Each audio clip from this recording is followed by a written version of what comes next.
Haleluya, haleluya, karena kita dalam anugerah Tuhan. Nah, saudara, kita lanjutkan lagi tentang doa Bapa kami.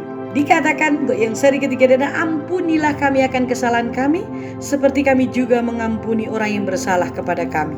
Di dalam doa Bapa kami ternyata tercakup pengampunan. Mengapa saya berpikir ketika saya merenungkan ini, ampunilah kesalahan kami, seperti kami juga mengampuni orang yang bersalah kepada kami. Karena pengampunan itu adalah hidup Yesus Kristus. Di kayu salib dia berikan hidupnya untuk mengampuni seluruh dosa kita. Tetapi pengampunan itu hanya diberikan kalau kita juga mengampuni orang yang bersalah kepada kita. Berarti ini mencakup satu pelajaran tentang mengampuni. Dosa-dosa kita, kesalahan-kesalahan kita baru diampuni oleh Tuhan kalau kita juga mengampuni kesalahan orang. Ketika kita tidak bisa mengampuni, maka dosa kita tidak diampuni. Memang pengampunan itu hal fatal yang harus kita ngerti, saudaraku. Tanpa pengampunan tidak ada keselamatan.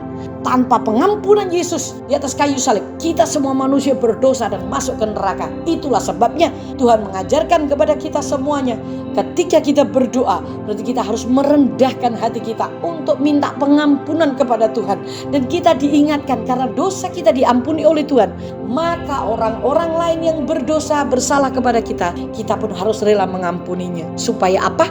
Supaya hidup kita diampuni, supaya kita dibersihkan, supaya kita disucikan dengan darah Kristus.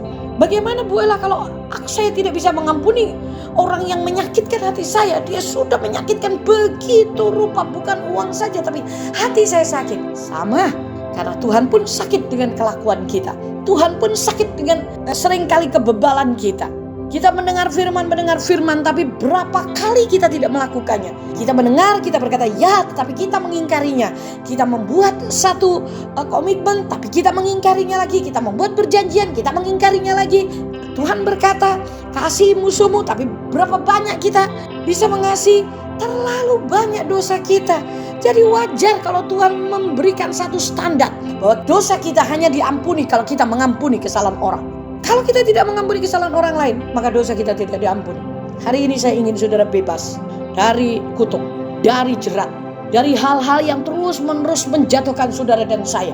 Seakan-akan hidup ini rasanya kok berat sekali. Jangan-jangan engkau tidak bisa mengampuni. Padahal kita meminta pengampunan kepada Yesus setiap hari. Hari ini diingatkan melalui suara penggembalaan, ampuni orang yang bersalah kepadamu. Kasihi dia. Tuhan berkata, doakan seterumu, kasihi musuhmu, berbuatlah baik kepada dia. Maka kita pun ketika datang, seberapapun kesalahan kita, kita mengaku kepada Yesus, maka dia mengampuni kita dan membebaskan kita. Bahkan dipandangnya kita tidak pernah melakukan kesalahan. Wow, tidak ada cinta seperti Yesus. Itulah sebabnya hari ini doa Bapa kami mengajak kita mengampuni. Bapa, terima kasih atas kasih karunia-Mu. Sungguh Engkau memberikan pelajaran kepada kami tentang pengampunan. Karena setiap kami datang kepadamu, kami rindu Engkau mengampuni kami. Dan kami percaya kuasa pengampunan-Mu itu memulihkan hidup kami. Dan ketika kami mengampuni orang-orang yang bersalah kepada kami, maka sukacita yang dari surga akan memenuhi hidup kami. Dan hidup kami adalah hidup yang lebih daripada pemenang. Karena pengampunan itu memulihkan. Belas kasihan menang atas penghakiman. Terima kasih. Dalam nama Yesus, Tuhan memberkati kami pendengar. Amin. Sampai bertemu. Selamat melakukannya. Tuhan memberkati.